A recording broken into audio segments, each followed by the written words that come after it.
Batman Year One was a 4-issue miniseries published in 1987 with intentions of retelling the classic origin story of the Caped Crusader. DC during this time was doing it with all of their characters. Superman and Wonder Woman had this just happen to them, and now it was the Dark Knight's turn. Who did DC call to tackle this task? None other than Frank Miller, who recently redefined the character in The Dark Knight Returns. In that story, he told Batman's end. Now he has a chance to tell his beginning. Bringing on for art duties David Mazzucchelli, who recently did art for Miller's Daredevil Born Again. Together, they created the definitive origin for Batman and one of the greatest Batman stories ever told. Batman Year One mainly follows two characters, Bruce Wayne and Jim Gordon. The characters deal with self-doubt, corruption, greed, violence, and hope. Overall, trying to define and really grasp a better understanding of themselves to make this city a better, safer place.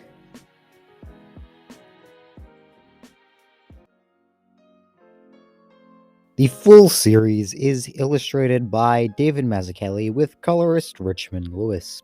If you've read Daredevil Born Again, you know he's a fantastic artist. And David Mazzucchelli delivers here again.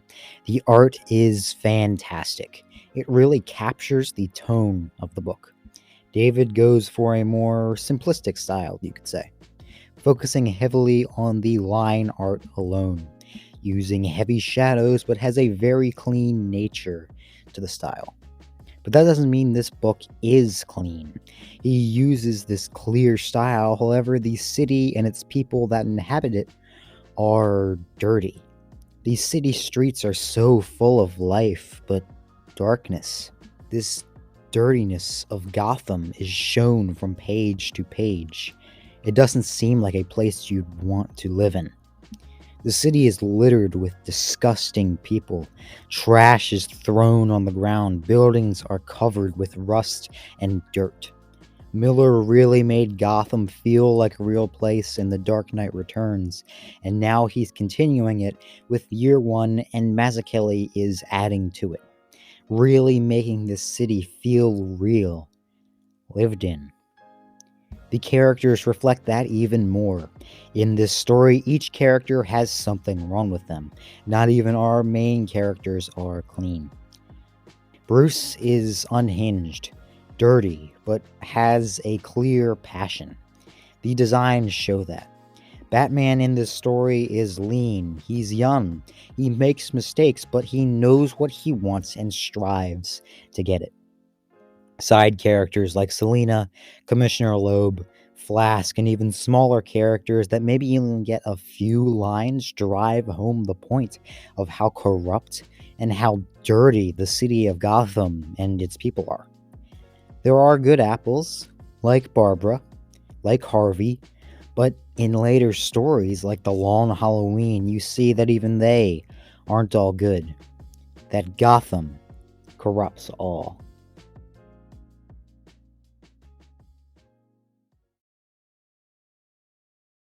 Now we focus on the story, and the story, as I said earlier, focuses on two characters, Bruce Wayne and Jim Gordon. Both characters are coming to Gotham. Jim is moving here, and Bruce is coming back after his 10 years of training. They both regard the city and how they see it. Gordon believes it's uncivilized, dirty, crowded. Bruce says he should have been on the ground, because he needs to know the enemy. As soon as Gordon gets off the train, in the first few pages of this book, we see everything we need to know about this city. It's dirty, people are desperate, and there is corruption. Flask walks up to these random kids and beats them up, because he thought one had a pocket knife. Jim tells him it was only a comb, and Flask replies, "I'm only human, Jimmy." While this is going on, Bruce makes it back to Wayne Manor, and we see the classic scene of him training and kicking a tree, saying he's not ready, that he still needs something. We also get a panel of him mourning his parents. This is how you set up a story. In the first few pages, we see Bruce and Jim traveling to Gotham.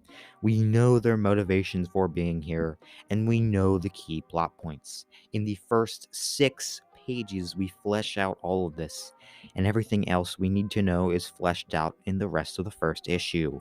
This is absolutely terrific writing, and it continues. We continue with Gordon, and the corruption of Gotham continues to flourish. According to Flask, Gordon doesn't fit in, and the boys need to soften him up. We see Gordon jumped by Flask and 3 other guys, most likely other police officers. Now Gordon wants revenge. He goes to the spot where the boys meet up to gamble. He watches them leave one by one, finally seeing Flask. We get him. He gets to his car, drives away, and Gordon follows him. Gordon drives up to him and pushes his car into a tree. Jim gets out, beating the crap out of Flass, strips him naked, and leaves him in handcuffs on the side of the road. With Gordon thinking, "Thanks, Flass. You've shown me what it takes to be a cop in Gotham City." Jim Gordon is a good man, but it seems most police in Gotham aren't. That's why he wasn't fitting in. He was just being a cop. The cops in Gotham are different. There's corruption all throughout the force. Commissioner Loeb is a dirty, mischievous man. Kind of like the one in real life, huh? Who'd have thunk? These themes will continue, and the book has introduced them perfectly in this first issue.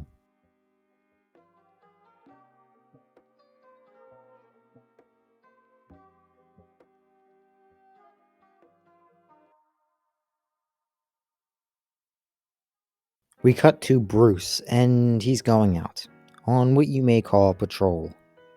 He puts a scar on his face to hide his identity. Therefore, if anyone explains him to the police, that's the thing they'll remember. It's a very clever way of hiding your identity. Anyway, Bruce walks through the streets of Gotham. We see this place is dirty, but also full of life. Bruce is walking, and an underage hooker asks if he's up for a good time. Bruce says he doubts it and asks how old she is. Next, a man shows up, continuing to show the dirtiness of Gotham, the scum of this city. This man right here, using this underage girl to make money. Bruce provokes him. The man gets mad. We now see Selena watching from a window. We get an insight to her character and how she views people, men in particular. She says, "You know what I hate most about men, skunk? Never met one." This is our introduction to the character, and it's a perfect one. There's a feud with Bruce and the pimp. Bruce obviously wins. He's attacked by other hookers, and we get to see some of Selena's reflexes, showing us this character even more. Then the police show up, shoot and arrest Bruce. But don't worry, he has it covered. This scene, this sequence right here of Bruce going out, being concerned for a child, so he does something sloppy and gets into a fight with this man, causing him to be arrested, showing how Bruce is still young, still fully doesn't know what he's doing, or at least how to do it, but has that motivation, that drive. This guy, this criminal, isn't scared of him in any way. And when he breaks free from the police, we are shown even more of Bruce's skill, while he still is pretty sloppy as when breaking out. As I was saying, with this fear aspect, they aren't scared of him. The criminals of Gotham don't fear him in any way. Bruce drives back to Wayne Manor, bleeding out. He regards that fear aspect again. People aren't afraid. The criminals of this city need to be afraid. He says he needs a symbol from his father, something, or he'll let himself bleed out. He doesn't care anymore. He has to know. He's waited 18 years since his parents were murdered in that alley, that crime alley. We get a flashback of this happening, continuing to build his character. Then, A bat comes crashing through the window. Bruce sees it as a sign. Bats frightened him as a boy. So he shall become a bat. Use that same fear he had as a boy to strike terror into the scum of Gotham, the cowardly and superstitious lot. This first issue is pretty much perfect. In your first issue, you want to do certain things. First, set up your characters. We should learn who the characters are. We can also learn their motivations, why they do what they do, but that's not always necessary. This story does that. We'll mention 3 characters here because I believe they are basically the main characters: Bruce, Jim, and Selina. Selina is slightly more of a side character compared to Bruce and Jim, but still is very important for the story, so you should set her up. The story dedicates time to setting up these characters, their motivations, and their beliefs. That's exactly what you want a story to do. We learn about Bruce, who he is, what he's been doing, and why he wants to do it. We learn about his parents. We learn that he wants to make a difference in the city. We learn his abilities and everything he wants to do. We learn about Jim. We learn his motivations for coming to Gotham. We learn about how he's a cop and what he stands for. We learn this through his actions. Selina. Just with a few pages, we learn what she believes about people, how she sees the world. We learn that she is somewhat acrobatic too, showing her moves with the fight against Bruce. Through each of these characters, we learn where they are at the start, so as the story continues, we can see these characters change and develop. Also, in a story, you need to learn your conflict. You need to have and introduce the conflict of your story. Does the story have that? Yes, the corruption. We see this in the first few pages and continuing all throughout the story. This corruption of Gotham, this corruption in the police force, this corruption in the politicians and everything around Gotham City. This is what I would say is the big conflict of the story, this corruption in Gotham, and Bruce and Jim are fighting against it. Not much more you could ask for in the first issue. So let's continue.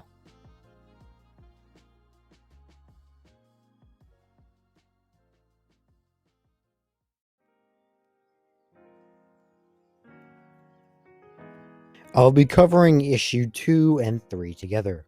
Issue 2 begins with Gordon driving to a hostage situation. He walks in easily and takes the guy out, diving into Jim's heroic side, even his bravery. Loeb wants to remove Gordon, but they have to wait because the press love him. Still building on that corruption. He's a good cop. They have to get rid of him. We get an insight into Jim's character next.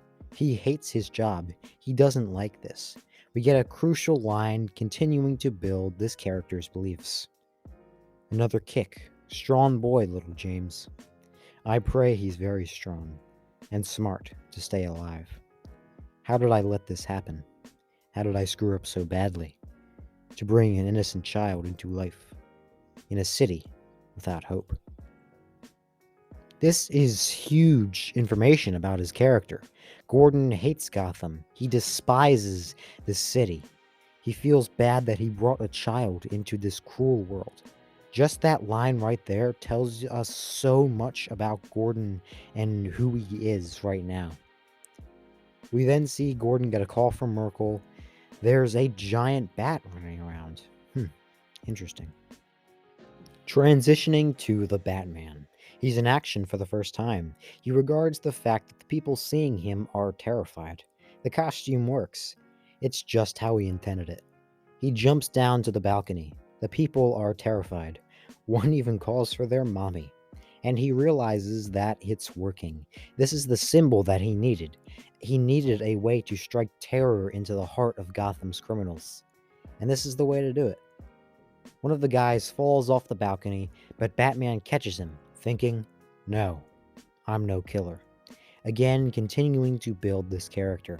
Batman does not kill. He wants to strike terror into the criminals of Gotham, and if they try to fight, he gives them what he calls justice. Nothing about that crosses the line of killing, because Batman doesn't cross that line. He takes the men out, thinking he's still an amateur. He got lucky, building his character. This Bruce isn't the one we're used to in the comics. He's less professional. He struggles more. These two scenes with Gordon giving his thoughts on Gotham and the world, and Batman taking these guys out happen back to back. Two incredible scenes, one after another, diving into these characters. This book is so damn fantastic.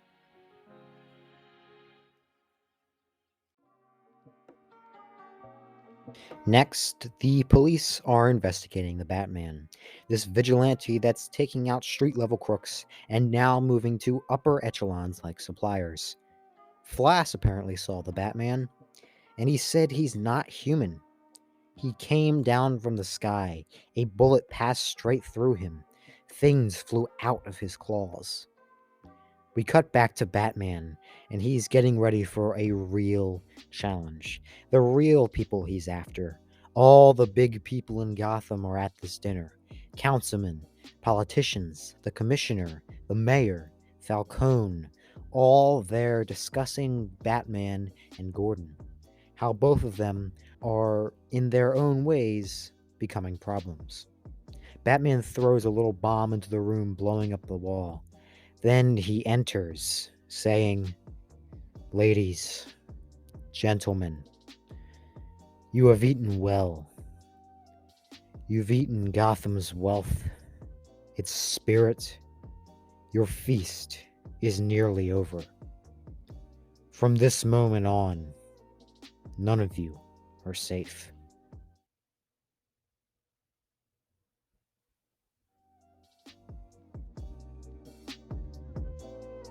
We move on with the story. On May 20th, Loeb wants the vigilante brought in.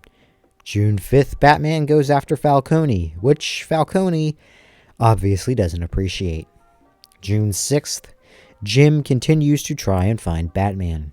Jim's in a car with Detective Essen, whose relationship with Jim is continuing to build. They almost crash into a truck. The truck goes off the road and heads straight for someone in the street. Batman, luckily there, swoops down and gets the old woman out of the way, and Gordon at the same time jumps into the truck to steer it out of the way. This scene just perfectly shows the heroic nature of these two characters. They both risked their lives to save this old woman. It shows you how they feel about life, how they feel about the innocent people of Gotham City. The two chase after Batman, but he tells them Batman didn't harm anyone. In fact, he saved the old woman. The police send a bomb. Gordon doesn't think they should. Batman didn't do anything wrong. Issue 2 ends with the building exploding. This is the first notice of Gordon seeing Batman different. He saves this old woman, and with Gordon trying to stop them from dropping a bomb, it shows he's starting to see something in Batman, that he's doing something good.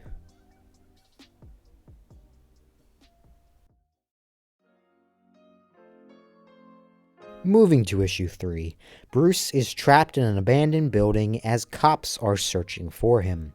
Batman takes out some of them in a scene straight from a horror movie. We then get to see Selina, who wakes up and goes to see what's the matter. Batman stitches his leg up, and the cat that's there with him scares the SWAT team by running by. Batman then presses this button on his boot, which will be important later. The police see Batman. They shoot at him, one even trying to shoot at the cat. Batman quickly grabs the cat, throwing it out of the window to get it out of the way, showing that he cares for all life, that he didn't want the cat to die. Batman kicks down the support beam. Cool payoff right there, by the way. And then the bats come. Batman blends in somewhat, and then being able to escape from it. Jim regards the aftermath of the event. Him and Detective Essen's relationship builds a little too much, considering that Jim's pregnant wife at home. Selina punches the pimp, finally fed up with the men pushing her down in her life. So Selina goes out, ready to be her own person. Cutting back to Jim. He's ashamed of what he did. He argued with Barbara. he's not home enough, which is a completely valid argument considering she's pregnant. He says he hates this city. He hates himself and the night and everything it brings. He says he should be talking to Barbara right now, not about Essen and not about Batman. He goes on thinking, he's a criminal. I'm a cop. It's that simple, but I'm a cop in a city where the mayor and the commissioner use the police as hired killers. He saved that old woman. He saved that cat. He even paid for that suit. The hunk of metal in my hands is heavier than ever.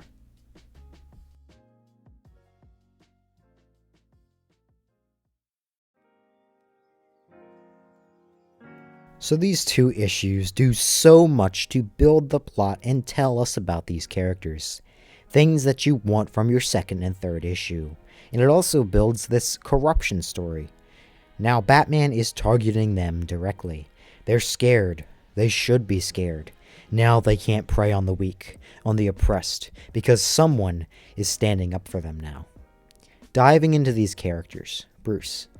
We learned how much he cares for people. We learned he won't kill. Two huge parts of his character that we learn here. Miller is really fleshing out the character, and it's something I love to see. With Gordon, he hates Gotham, the city where all the heads are corrupt. A city where the police are used as a killing squad. He hates that he brought a life into this world. He doesn't want him to experience the horrors of this city. With Selina, we get some crucial development. In the first issue, we figured out her stance on men. As she puts it, she's never met one. So in this issue, she's finally done with it. She punches the pimp and gets out of there, making her own decisions and ready to be Catwoman. We'll see what's going on with her as we continue to go into the future. So yes, these issues are absolutely fantastic. The writing is incredible. Time to analyze the final issue.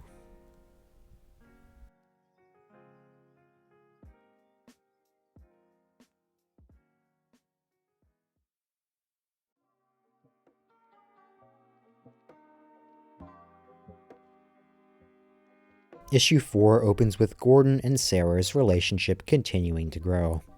He's in love, which is unfortunate for him because of your pregnant wife at home. Yeah, Gordon isn't all holy, and that's a theme in this story. Jim may be a good man, I'd argue a great man. But even the greatest characters in this story have flaws. It shows you the themes of this story. This book is incredibly down to earth, human. It's a really fascinating little detail just adding to the themes and development of the characters. Mobster Jefferson Skeevers is put on bail by Judge Rafferty, continuing to show that even the judicial system in Gotham is broken. Batman, hanging on the side of the building, he hears him talking about how Flash and Commissioner Loeb helped Skeevers get out. Once the woman leaves the room, Batman enters, saying to the man, "You can never escape me. Bullets don't harm me. Nothing harms me. But I know pain. I know pain. Sometimes I share it with someone like you." Skeevers goes to tell them about Commissioner Loeb and Flass, but Loeb has an answer. Sergeant Essen. Now they have something to use against Gordon, so he doesn't get in their way. Gordon and Barbara go to Wayne Manor to investigate Bruce. They are actually suspicious he's Batman. Bruce, for the first time, puts on a playboy persona, and they can't tell anything because Bruce has a story to back himself up.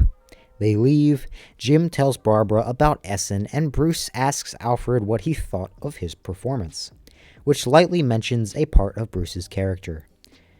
You see, people argue about who is really the mask.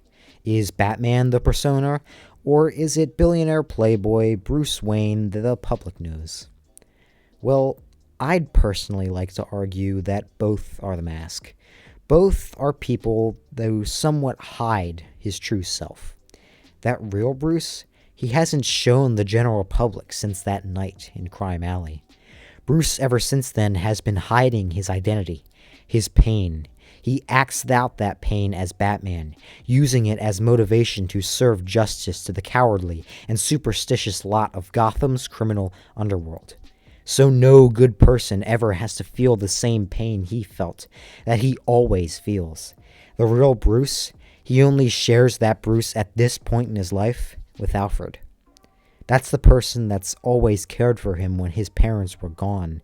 That's the person that truly understands him.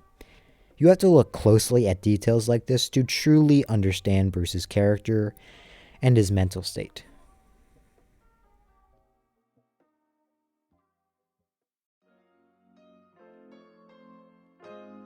Flass is finally put away. That's a huge win for them. Barbara gives birth to little James. It's almost seen as this hopeful moment, something that has not happened a whole lot in this book. We cut to Selina, and we learn Selina stole from Commissioner Loeb, and the Roman, aka Falcone, is next. Her and Batman, not connected, but both go to pay a visit to Falcone and Johnny Vitti. Gordon gets a call from the commissioner so he can leave his house, so they kidnap his wife and kid. Barbara gets away from them, but Johnny has little James, and driving out of there. A motorcycle starts up behind him and Jim shoots him getting on the motorcycle, chasing after them. Barbara threatens he'll shoot the guy. Not known by her, but it's Bruce. He says he won't let her son die, running away, chasing after them on a bicycle. Gordon catches up. The car crashes. Jim goes up to it. Gordon and Johnny fight. The baby is chopped off the bridge. Bruce jumps off. Jim pulls Vitti off the bridge with him. Bruce catches the baby just before hitting the ground, giving it to Jim. Luckily, Jim can't see, so Bruce's identity is sealed, and he goes away.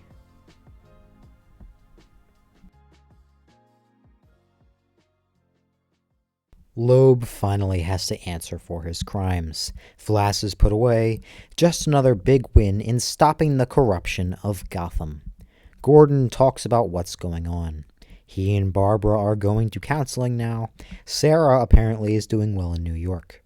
As for himself, he's captain now. And right now, he's panicked. Someone's poisoned the Gotham reservoir. He calls himself the Joker. But he's got a friend coming in who might be able to help. He should be here any minute.